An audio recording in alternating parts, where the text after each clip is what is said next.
Hello and welcome to another quick update about Solana. Solana at $88. We talked about this potential breakout of the descending wedge. We can currently see quite a lot of cryptos actually breaking out of certain wedge patterns, certain here in this case a descending wedge. You can see the breakout here. There was even a little bit of a, don't know if you can call that a retest. There was at least a retest of that support zone that we talked about here at $81. That was very important. It was still happening inside of the wedge, but then the question is how accurately can you draw this these lines, and what was really the right way to draw the pattern. So generally that retest is what I'm looking for. Also looking for increased volume. You can see a little bit of increased volume, nothing too crazy. Bit skeptical about this. And you can also see that the price is currently struggling a little bit to get through that moving average here. That is the 20-day moving average that you can see on the chart here at $87, $88. I think I told you in the last video that that would be one of the resistance levels together with the previous high here. We certainly need to get above that high in order to confirm at least a short-term uptrend. Until then, there is still a very high likelihood that we move down.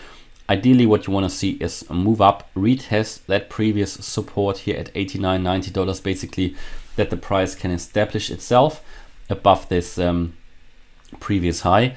But the signs are looking okay. I mean, we broke out of a descending wedge pattern, which is generally to be considered bullish. Down here, you had a little bit of a W pattern, so basically a higher low. Yeah, like that. And that is a potential reversal pattern. But generally, if you zoom out a little bit, this is nothing significant what we're doing here at the moment. Oops. In the last few weeks and months, we've seen various times where from that downtrend in which a cryptocurrency has been, in this case also Solana, we have seen quite substantial increases, yeah? So just because we're doing this at the moment does not yet mean that we are back in an uptrend. I just always want to make that very clear. It doesn't mean that we are yet in an uptrend or anything. I mean that we are not yet on our way to all-time highs. Absolutely not.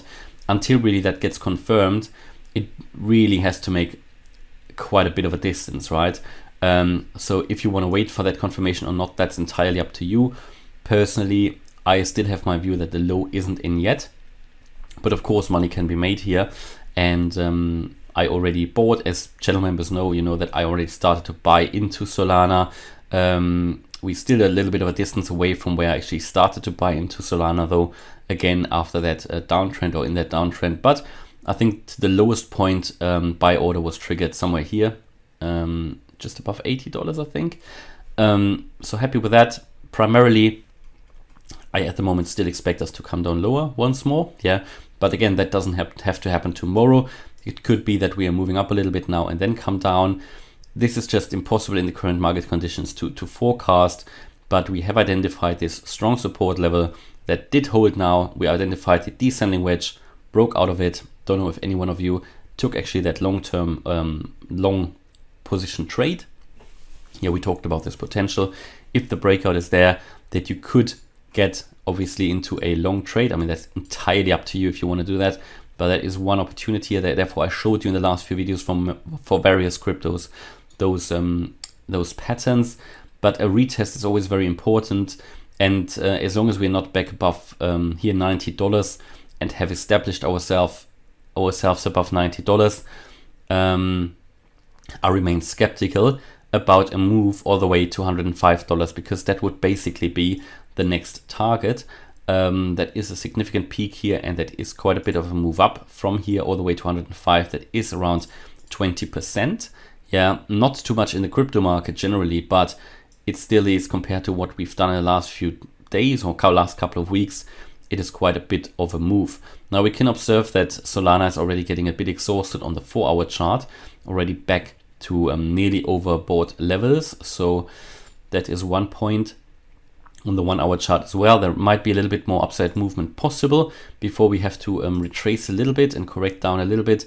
On the daily though, there is still quite a lot of upside movement. Yeah, so just meaning that on the shorter time frames you have to correct down a little bit until we can move higher and support higher levels on the RSI on the daily chart. So for me personally, what I want to see is now the break above that previous resistance here at pretty much $90, $89, $90. and from there then get a retest as support, and then Solana should be able to move higher all the way up to $105.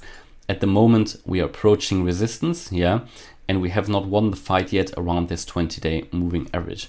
The current moment I cannot tell you at all if that general downtrend is over yet. I told you that we have to see first confirmations. We need to move above 105 and ideally even $122. Unfortunately, that's what we have to wait for. But then again, if you look at the potential for the next major wave to the upside, which would be the 1.618 FIB extension, then you can expect levels of over $450. Of course, that's not going to happen tomorrow. That's not going to happen in a straight line. It will be up and down. A lot of fear and greed. A lot of people losing money along the way, even though we're in an uptrend, because people try to short and whatever. But for me, it's more the calm approach. I try to really, at the moment, buy and hold for the longer term. I'm holding for this $450 level now, The current price ranges, even though I do expect the price generally to drop a little bit lower, the current price levels generally, considering where I see the price go, from my point of view, are attractive. And I'm not going to chase the lowest low. That's always important to highlight when we have these moves up. I'm not going to chase the lowest low. I have split my profit. I've split my budget in batches, and I'm dollar cost averaging in to do Solana. And that way I'm prepared for both scenarios because I leave money aside for that lower drop here. And I think the key is to understand that a drop, if we drop below $75, you can expect a $55 Solana. And that this drop is still likely, even though we've broken out of a descending wedge. It doesn't mean it needs to be sustainable. Certainly moves are possible to the upside, and therefore I showed you this opportunity. But in the current environment, I would always wait for a retest, and ideally that retest even above $90. It will reduce the profit, yes, but it is, from my point of view, to be more on the safe side. Obviously, you need to be careful what I say here as someone who's posting videos on YouTube, because I'm not one of the moon boys who's telling you it's now going to go to $600 or $1,000. Hope you appreciate that. And we want to be critical until we really see confirmation here, but as I told you, we already reached the target area. We talked about this. We reached the target area. Solana has done what it needs to do in order to complete a correction, and therefore I already started to buy into Solana just to be prepared, and I think that's all you can do really in these crazy market conditions. So that's my view on Solana. Hopefully you liked the update. If you did, please hit the like button and subscribe, and if you really like the content, then check out the channel membership. Thanks a lot for watching. Bye bye.